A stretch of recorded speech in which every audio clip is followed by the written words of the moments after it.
Podcast de l'article de Ahmed Nagy publié sur l'odj.ma. L'auteur a intitulé son article « Des nouvelles du Polisario ». Le Polisario se meurt à petit feu. Il commence son article ainsi.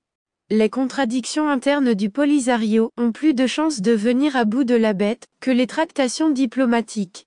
Il y a un peu plus de 2 ans, le 13 novembre 2020 plus exactement, le Polisario prit la stupide décision de rompre le cessez-le-feu, conclu en 1991. Une réaction mal calculée à l'opération de désinfection menée, le jour même, par les forces armées royales au passage frontalier de Guergara. L'auteur poursuit son article ainsi. Depuis lors, le Polisario multiplie les communiqués de guerre, tout en comptant ses morts et ses blessés, ciblés par les drones des forces armées royales à chaque fois que ces miliciens osent s'aventurer dans la zone tampon. Plus rapproché dans le temps, le 6 octobre 2021, le SG de l'ONU a nommé Staffan de Mistura son envoyé personnel pour l'affaire du Sahara. Le poste était vacant depuis 29 mois, l'Allemand Horst Köhler ayant déclaré forfait, comme tous ses prédécesseurs. Diplomatie vs schizophrénie. 1 an après, le mieux que put faire le diplomate septuagénaire italo-suédois est d'obtenir, le 27 octobre, le prolongement d'1 an du mandat de la MINURSO. Le jour même, le représentant permanent du Maroc auprès des Nations Unies, Omar Hilal, a prévenu que le retrait de la MINURSO allait entraîner la prise du contrôle de la zone tampon par les forces armées royales. Staffan de Mistura ne peut, en effet, raisonner des Polisariens, qui réclament un retour au cessez-le-feu, qu'ils ont pourtant eux-mêmes déclaré rompre.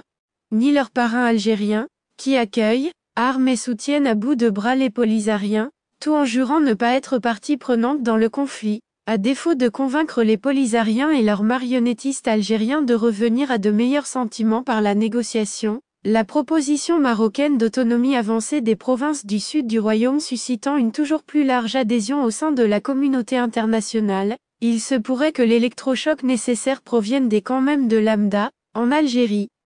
L'auteur précise ainsi. Érosion des convictions.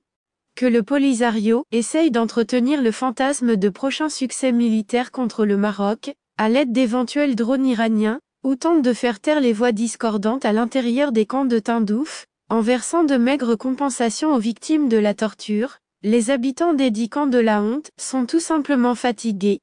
47 ans à vivre dans l'attente de la réalisation d'une chimère, chose dont les habitants des camps de Tindouf ont maintenant parfaitement pris conscience, ont de quoi dégoûter le plus endurci des séparatistes. Réseaux sociaux aidant, le visionnage de vidéos tournées dans les provinces du sud du Maroc, permettant de constater les énormes progrès qui ont été réalisés et le niveau de vie des habitants, a chamboulé bien des convictions. Les habitants des camps de l'Hamada regardent autour d'eux et ne voient que la mort de proches, sacrifiés juste pour les besoins de la propagande, la misère dans laquelle ils végètent, et cependant que les dirigeants du Polisario se vautrent dans le luxe à Tindouf et à l'étranger et envoient leurs enfants vivre loin des camps et des tirs des drones. L'auteur conclut ainsi. La menace des mercenaires.